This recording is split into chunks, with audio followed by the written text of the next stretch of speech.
বাংলাদেশের রাজনৈতিক পরিস্থিতি ক্রমেই ঘোলাটে হচ্ছে। সেই ঘোলাটে পরিবেশে সরকার কি করবে, সেনাবাহিনীর অবস্থান কি হবে, এরকম নানা বিষয়ে বিভিন্ন জায়গায় চর্চিত হচ্ছে। মুখরোচক আলোচনাও চতুর্দিকে ছড়িয়ে পড়ছে।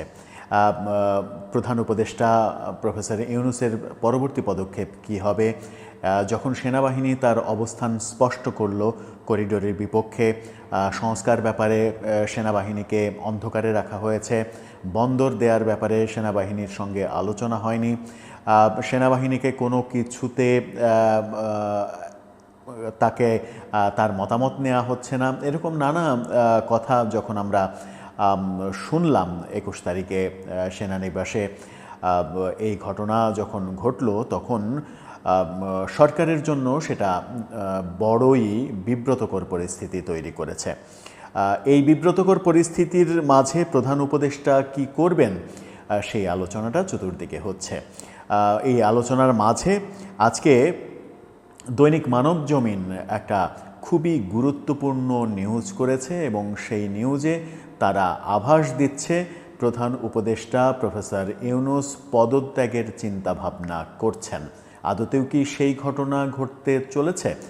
সেনাবাহিনীর সঙ্গে দ্বন্দ্ব এবং রাজনৈতিক পরিস্থিতি সামাল দিতে ব্যর্থ হওয়ার কারণে প্রফেসর ইউনূস কি ভাবছেন যে আদতেও এই রকম পরিবেশে তার এখানে আসলে থাকা উচিত নয়, তিনি এখানে মানানসই না, বরং সম্মানজনকভাবে এখান থেকে চলে যাওয়াই ভালো, তেমন ভাবনাটা কি তার মনে কাজ করছে? কি বলছে মানবজমিনের প্রতিবেদন, বাস্তবতাই বা কে? সেই আলোচনায় করবে এই ভিডিওতে। থাকবেন পলিটিক্স টিভির নিয়মিত আয়োজনে।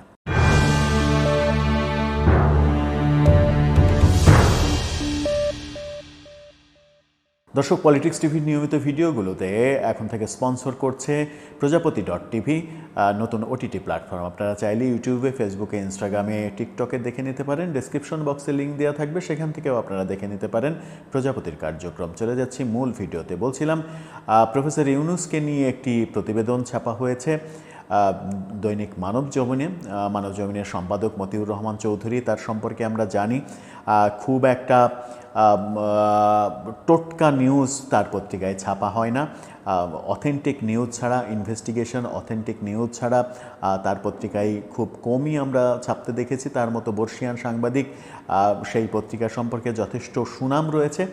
তার পত্রিকাতেই আজকে এই বড় রিপোর্টটা করা হয়েছে।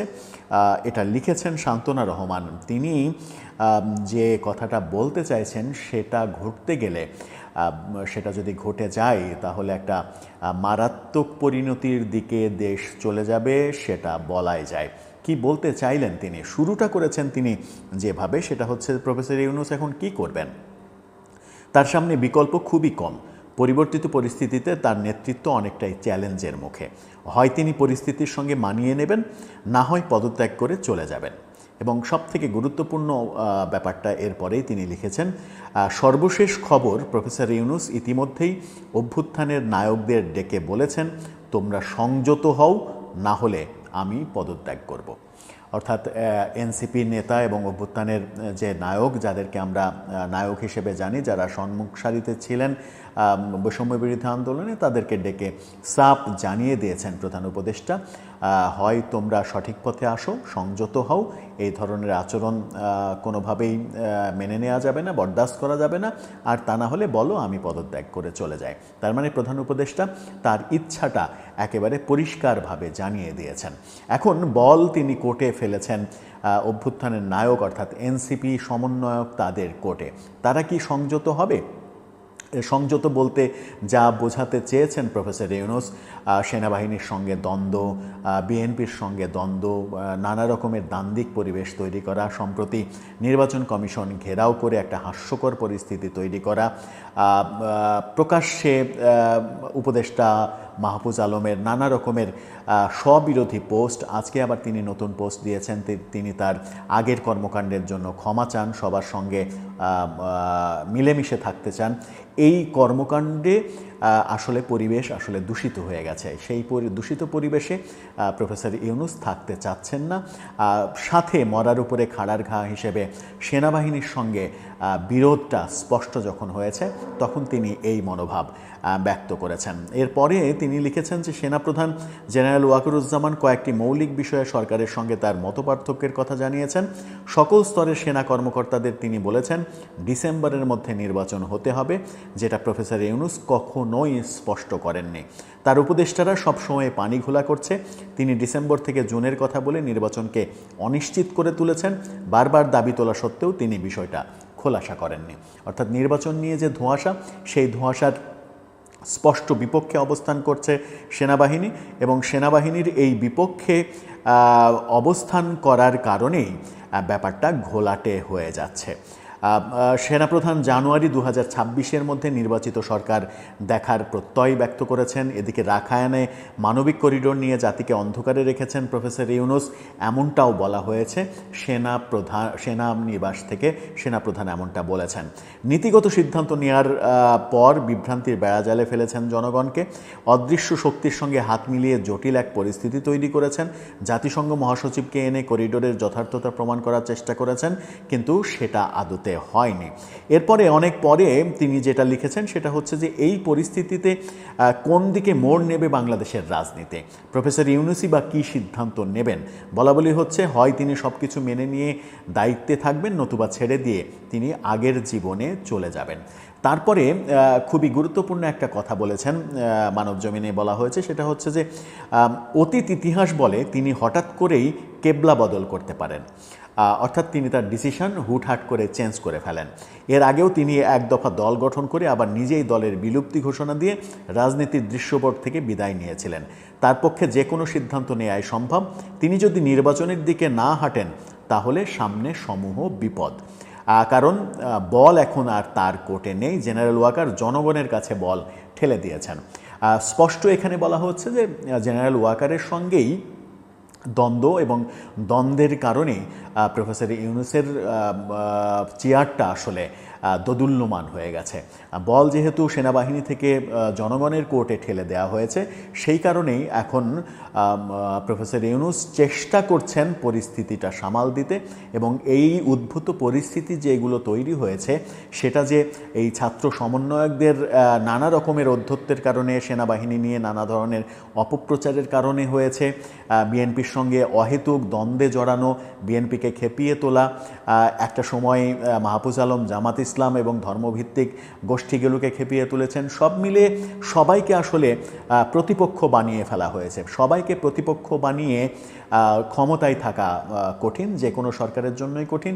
নির্বাচিত সরকারের জন্যই যেখানে কঠিন, সেখানে অন্তর্বর্তীকালীন সরকারের জন্য তো আরও বড় কঠিন। যত সমালোচনাই হোক, প্রফেসর ইউনূস, জেনারেল ওয়াকার এই সময় যে যার অবস্থান থেকে দেশের পরিস্থিতি নিয়ন্ত্রণে রাখার এক ঐতিহাসিক ভূমিকা রেখেছেন, এমন কথাও বলা হয়েছে। সেনাবাহিনী না থাকলে মাঠ পরিস্থিতি অনেক আগেই নিয়ন্ত্রণের বাইরে চলে যেত। সেই সেনাবাহিনীকে বিতর্কিত করা হয়েছে, বিতর্কিত করেছেন এই ছাত্র সমন্বয়করা, এবং সরকারের মধ্য থেকেও সেনাবাহিনী নিয়ে বাজে কথা বলা হয়েছে। উপদেষ্টা আসিফ মাহমুদ সজীব ভুঁইয়া সেনাবাহিনী সম্পর্কে যে বিশ্রী মন্তব্য করেছেন, সেখান থেকেই সেনাবাহিনীর সঙ্গে সরকারের দূরত্ব স্পষ্ট হয়েছে।